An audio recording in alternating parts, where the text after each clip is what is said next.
On YouTube, the wealth of large watch reviewers like to discuss mainstream luxury brands. Honestly, I don't blame them. If Hamilton wanted to fly me up the Matterhorn, or Omega sent me a collaboration email, I'd jump at it in a second. But the issue with the bulk of this content being centered around the giants of the market is that they often cost thousands, if not tens of thousands of dollars to buy. What about all of the affordable and, dare I say, cheap watches that make up a collection? Well, today I have a list of 8 watches that I believe your collection needs. I did get the inspiration for this video from Britt Pierce. I'm sure you are aware of her, but I'm also sure you're very aware that my opinions in the watch world are probably very different to hers. My name is Jason. I'm your watch guy today.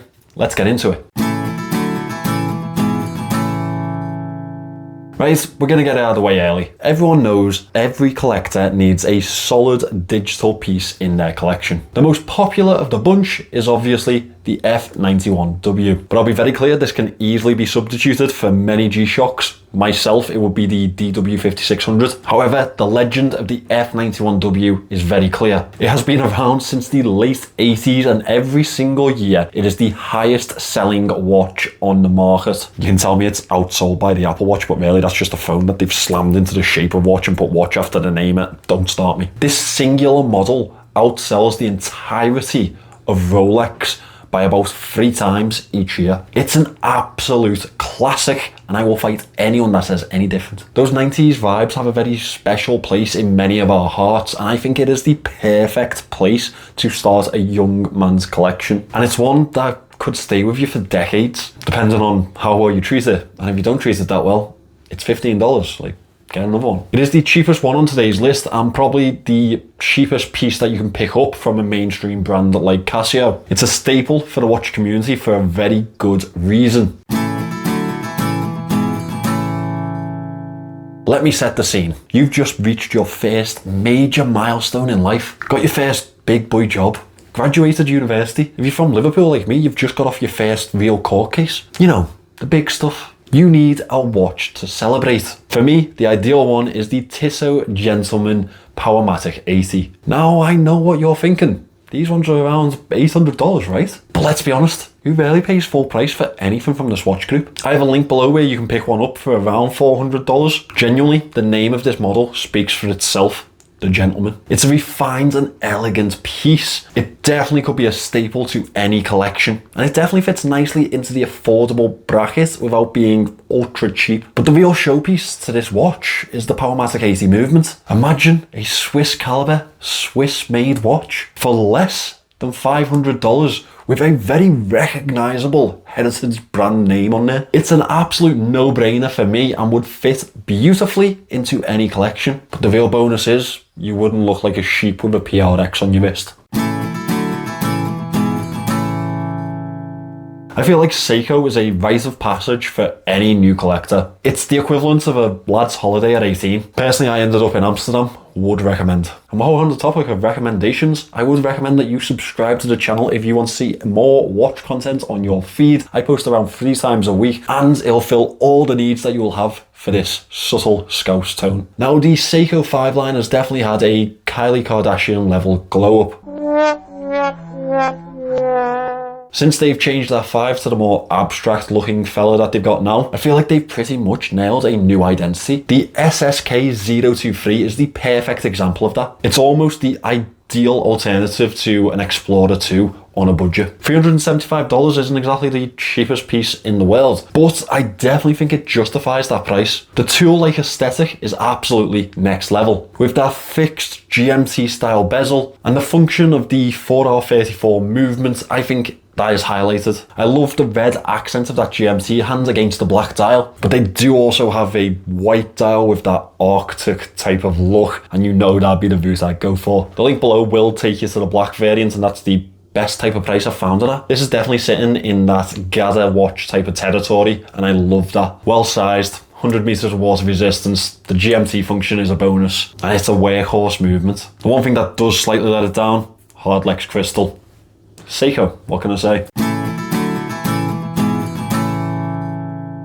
Definitely got some diver goodness missing in this list, haven't we? But I have the perfect answer for that. I've said for a long time now, if you want a modern day Seiko SKX, the budget diver that outdoes things double its price range, you need to start looking away from Seiko and look at Orient. I know the Casio is a cult classic at this point, but today we'll be talking about the Mako 40, because I personally believe this newer model is the way to go. It's available in multiple different variations, but you know that I love a steel bezel. I think it's the perfect way to push that more classic type of aesthetic, that more tool-like aesthetic. It almost gives an industrial effect, but also allows for that dial to be the real showpiece of the watch. I've spotted the red variant for around $240. For this type of price and this type of quality, again, another no-brainer when you're looking at a cheap budget diver. Orient make solid watches. They've rarely become what Seiko used to be to the market. As Seiko's prices went up and up and up, Orient's stayed pretty level, and they started offering us what Seiko wasn't anymore. In my opinion, they often actually compete with Seiko for a more budget price. The two main differences in the Mako 40 is obviously the steel bezel, which I have told you about, but also the fence post handset that I absolutely love. For me, it's a more refined and thoughtful handset than the earlier models, and I think it really highlights this piece. I think this is probably the ideal diver at this price range, and a diver is a must in any collection for me. Right, this one is recommended by reviewers more than drinking water is by doctors. And honestly, this one could be just as important for a budget collection. The Seagull 1963 Pilot, or the Red Star chronograph, whichever way you want to go with it. I'm talking about the ones on AliExpress. Yes, you can pay a little bit more and go directly to Seagull, but honestly, if you're going to Seagull, pick up something that they're offering now, because their newer pieces much better. I don't think there's many people who wouldn't see this as the perfect introduction to a mechanical chronograph. I mean, the people who don't want to spend a kidney worth of money. And that is thanks to the ST19 movement that powers it. It's a recreation of the Swiss Venus 175, a movement that is more than 80 years old now. Just to put that into context for you, it is older than McDonald's and Barbie. That being said, these recreations from Seagull are absolutely incredible, and you'll find them in much more expensive watches like Studio Underdog. I've personally had so many of them over the years, and I've never had a problem with them. The design of the watch itself is eternally classic, and it hasn't really changed over the last 60 years. It still very much resembles the original creation that was issued to the Chinese military. There are so many of these available now, different functions, different movements, different materials, and obviously all of those come with different prices. The link in my description comes in around $120 to $180, depending on which type of variation you pick up. When you think of that type of value, it's incredibly hard to beat, considering that this is a mechanical chronograph, and personally, I don't really know any cheaper on the market. We've already covered so many different types of watches in this list, but one that is definitely missing for me is a vintage dress piece. Now, this is obviously subjective to your taste, but I've decided to tick these two categories off in this same foul swoop just because the Timex Marlin was available. They have reissued the classic hand-wound variant for the modern day, and I personally think that these are some of the best vintage recreations on the market. It's just like stepping back into the 1960s. Elegant, sophisticated, classic design, and it's all paired with the purity of the hand-wound movement. In terms of vintage dress pieces, this is definitely up there with the best available right now. Now, this one is $250, which I know may sound like a lot, but I get the value that they've placed on this recreation. Just as a little bit of consumer advice though, if you go onto eBay, you can definitely pick up an original 60s Marlin for much, much cheaper. I'd only really advise you to go this way because of the guarantee behind it. There is also the drawbacks of having a vintage piece. The crystal is acrylic as it sticks to the original DNA. So if you are considering this one, make sure you pick up some poly watch too. Now, I know that it's not for everyone, but for me, that acrylic crystal really adds to it. I don't know, maybe I'm wrong, tell me in the comments, but it just gives me that more retro tone.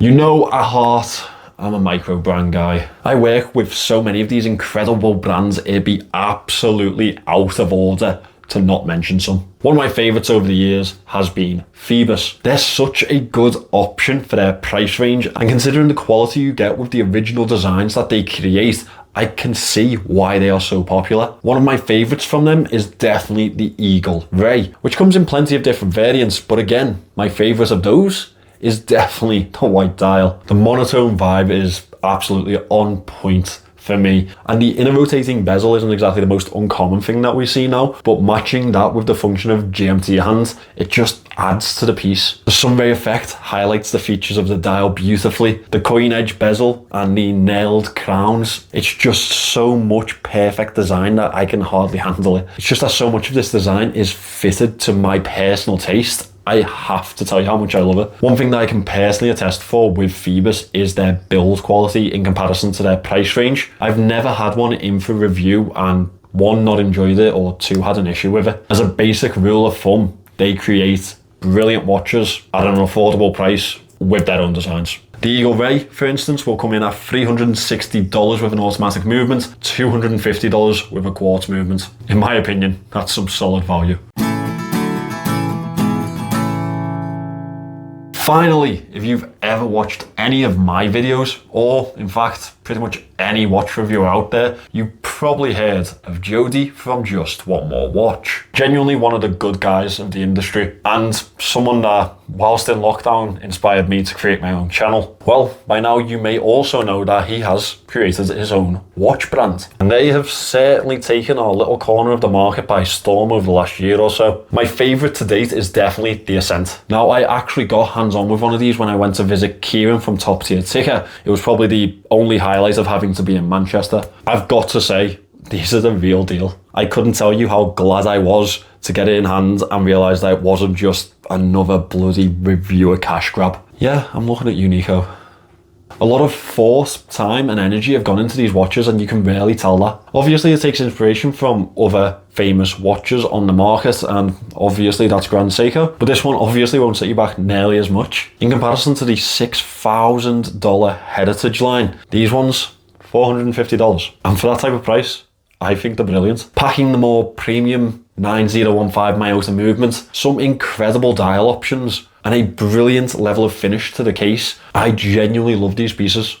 They're classy, they're elegant, and they were affordable for the general working person. Personally, I'd be straight on one of those pink dials. I get that it's not for everyone, but I would pull that off so well. Bright, expressive, fun, you know, all those things I'm not. It's brilliant to see that the OG of the budget review world has come out with something that is actually suitable to the budget market. I mean, that type of customer focus is not what many brands do these days. Thank you for watching today, guys. These were my personal selection. Now, obviously, you're going to have your own opinion, so tell me down in the comments below what you would have picked. Give me some suggestions for cheap, affordable, brilliant watches, because obviously my bank balance needs a little bit of abuse. There's a lot of diversity here, so I hope there's been something for everyone. Remember, if you want more watch content, go below and subscribe to the channel, and that way I'll see you in the next one.